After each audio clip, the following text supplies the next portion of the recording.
Wilson Morales from Black Film TV. So when you get into this project, how much do you have to do to play catch up? Had you already seen the previous two films, or did you have to get a whole encyclopedia to know the characters, what the other team is telling you?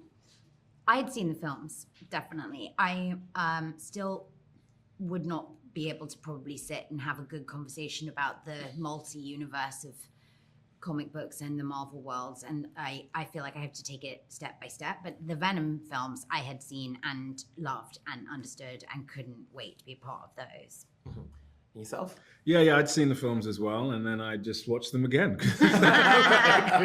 Yeah, I mean, I love the Venom films, I just think they're so much fun, and Tom does such a brilliant job, and this one was great because, Kelly was going to be more involved as director, and, she's been part of it and all over it right from the beginning.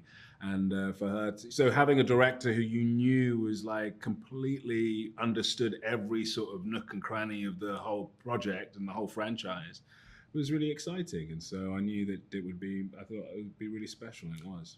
That's not your first time doing a Marvel project, somewhat to speak. What's the love? Where does love come from? Yeah. Keep saying, I'm gonna do it again. Yeah. Different role. Exactly. I mean, I don't know. I mean, a child. Exactly. I mean, I love playing these parts, and then, when Kelly asked me, I was just like, thrilled because I read the part of Strickland, and I thought, well, here is a great character. This is a great kind of premise, of this facility that's split in two between the science people and the military people, and how they're interacting and trying to figure out this sort of alien life. It's, it's an incredible setting, even in the wider context, by Area 51, these aliens, all of these things that are really compelling, And then by the time you're sort of into all of those parts of the story, everything kind of kicks off, and it is a lot of fun as you go through the rest of this film. So I was like, this is going to be exciting. This is going to be all right.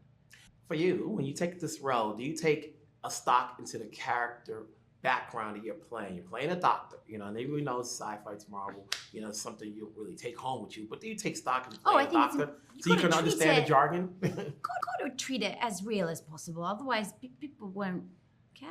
If you don't care, if you're playing it just like a storybook character and there aren't dimensions to who you're playing, I think you'll be doing a disservice to the comics and the people you're working with. And I think, getting to play a scientist was something that would be exciting, wouldn't it? I would wish I had the brain that was actually able to really understand science and really, which I love learning about it, but there's no way I would ever be able to be a scientist in real life. But also she's a scientist with a real passion from a personal element for what she's doing. It's a shared thing from a person that she lost when she was young and who meant a lot to her. So it means that it's not just research for her, it is personal, it comes from the heart, which does affect her judgment sometimes, which also creates conflict with her boss. Yeah, that's true. The characters are kind of joined at the hip, scientist, officer. What makes them tolerate each other? They need each other. They do, yeah. They need, I suppose the science department needs the military to protect what is coming into the lab. Yeah, the safeguards are really important, but we also in the military need research. Yeah, need to understand what these things are and what they can do. What you can use them for. Well, exactly. Yeah. That's the We're actually opposite this green screen behind us. When you're doing these type of movies, how comfortable are you now when you have to do all this stuff action-wise behind the green screen? There's no green screen here. Says Venom. Yeah. Exactly. That's what you do. It's all inside. I definitely, it was the most I've ever worked with tennis balls, for sure. Yeah. That was, but I think it's something that you feel like it's feeding your inner child. It's like you're all getting to imagine the same kind of wild alien crashing through a ceiling, and no one can tell you to not think about it because it's actually what you have to be doing that day, which I love that. Mm-hmm. Before I wrap up, obviously, you've been directing lately. Which one are yours? It's going to be your day job, directing or being in front of the film? I think all of it.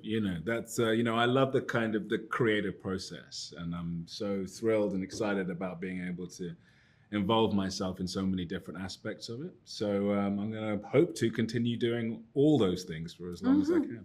All right. Take care, folks. Thank you. Appreciate it.